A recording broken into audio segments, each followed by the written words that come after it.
Kahalal la Yahweh, Bahashem Yahushai, Waha, Racha Kwadash.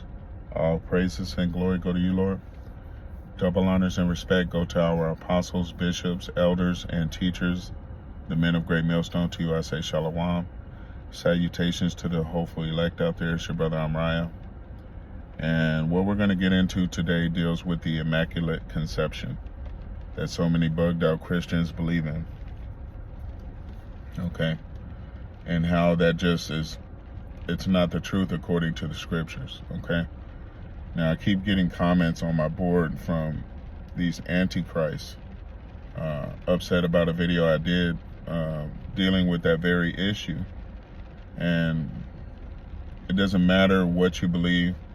I've already put the facts out there, but I'm going to go into it a little bit more right now just to leave no stone unturned, okay? Now, before we get into the lesson, I wanted to grab Romans chapter 3 and verse 3. It says, "For what if some did not believe? Shall their unbelief make the faith of Yahweh without effect?" All right? Verse 4. Yahweh forbid, yea, let Yahweh be true, but every man a liar, as it is written, that thou mightest be justified in thy sayings, and mightest overcome when thou art judged. Right. All right. So you're going to deal with unbelievers in this walk of ours. It's just what it is. You can show them time and time and again, and they can accept it or not. But if they reject it, it doesn't mean that what you're saying is untrue. All right. Now, we deal with a lot of rejection of the truth in this Holy Scriptures, but it doesn't mean that it's without effect. Period, point blank, end of discussion. Now, dealing with the Immaculate Conception, I'll switch back to Matthew chapter 1, because a lot of you out here who are antichrists, okay, calling yourself Christians, but you don't really understand this word. You don't need to be teaching others at all. All right, you have no understanding.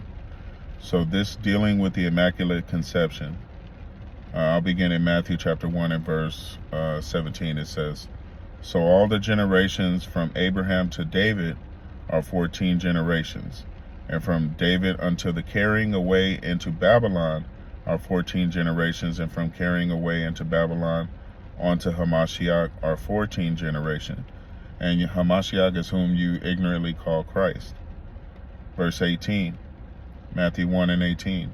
"Now the birth of Yahushua Hamashiach was on this wise, when as his mother Mary was espoused to Joseph," meaning she was engaged to Joseph, all right? "Before they came together, she was found with child of the Holy Ghost.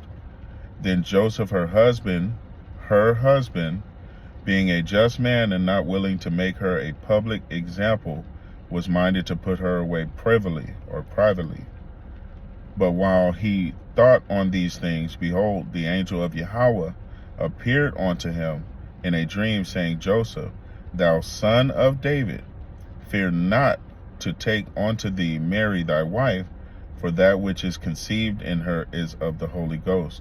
And she shall bring forth a son, and thou shalt call his name Yahushai, for he shall save his people from their sins." All right. So this goes through a lot, but just in detail. His people are the 12 tribes of Israel, you so-called Negroes, Latinos, and North American Indians. What Joseph did, being engaged to Mary, was have intercourse with Mary before they actually did the traditional marriage ceremony. All right. Now, the tradition back then was if there was no proof of her virginity on the day of marriage, she would be made a public spectacle, a shame. All right. He, not wanting to do that to her, put her away privately. Now, they did in fact have intercourse.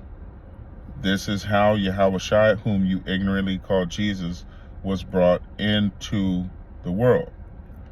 Now, there are a couple things that point out here, and we'll go back and grab it. It says, verse 19, "Then Joseph, her husband, as we know, those of us in the truth, they didn't have marriage ceremonies all the time in the beginning of this world. The way you would recognize marriage is if one went into a woman, the two became one flesh, then that was known at that time for them to have been married. All right. And this goes back to Genesis. I'm going to grab it now, chapter 2 and verse 24. It says, "Therefore shall a man leave his father and his mother, and shall cleave unto his wife, and they shall become one flesh." Right. All right. They shall conceive, have intercourse. They will become literally one flesh. Okay. And they both are naked, and the man and his wife were not ashamed. So this is how you recognize the man and his wife, if the two had sexual intercourse together. Okay. Now, in Matthew chapter 1, verse 19, it says it already recognizes Joseph as her husband. Now, don't let this be confusing to you, because she was engaged or espoused to Joseph. Joseph went ahead and consummated the marriage. Plain and simple. He went in on to marry before they had the actual ceremony. And this is where all the confusion rises about. All right. Now, Yahushua was born perfect under the law. But this had to happen to fulfill the prophecy in Isaiah chapter 7. And I'm going to grab it right now.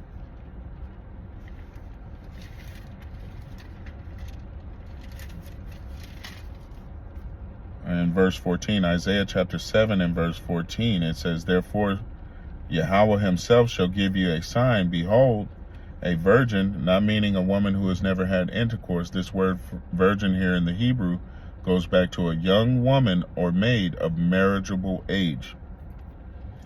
"A virgin shall conceive and bear a son, and shall call his name Emmanuel. Butter and honey shall he eat, that he may know to refuse the evil and choose the good. For before the child shall know to refuse the evil and choose the good, the land that thou abhorrest shall be forsaken of both her kings." Right. So this prophecy was being fulfilled here in Matthew chapter 1. I'm going to go ahead and continue reading verse 22. It says, "Now all this was done that it might be fulfilled, which was spoken of the Lord by the prophet, saying, Behold, a virgin shall be with child, and shall bring forth a son, and they shall call his name Emmanuel," which being interpreted is Yahweh with us, or power with us. "Then Joseph, being raised from sleep, did as the angel of Yahweh had bidden him, and took unto him his wife." Now, how is she his wife if they hadn't had the wedding ceremony yet? If he had put her away privily or privately? Obviously, it's because this is describing him going in on to marry and the results of that union. Okay. Now, verse 25, it says, "And knew her not till she had brought forth her firstborn son, and he called his name Yahushua." Now, he didn't go into her again after they conceived through sexual intercourse until after the child was born. All right. Now, for those of you who don't know, there are laws dealing with the Israelites. Period, point blank, end of discussion. And Yahushua was born perfect under the law. There's no arguing that. This is Galatians chapter 4.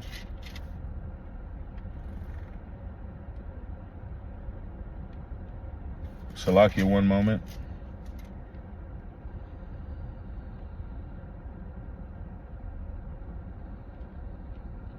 All right. Galatians chapter 4, I'll begin at verse 1. It says, "Now I say that the heir, as long as he is a child, differeth nothing from a servant, though he be Lord of all, but is under tutors and governors until the time appointed of the Father." Here's the point, verse 3. "Even so we, when we were children, were in bondage under the elements of the world. But when the fullness of the time was come, Yahweh sent forth his son, made of a woman under the law." And what is the law? Again, we're going to grab it again For those of you who seem to be a little dumb or a little slow, all right, I'm going back to Genesis chapter 2 and verse 24.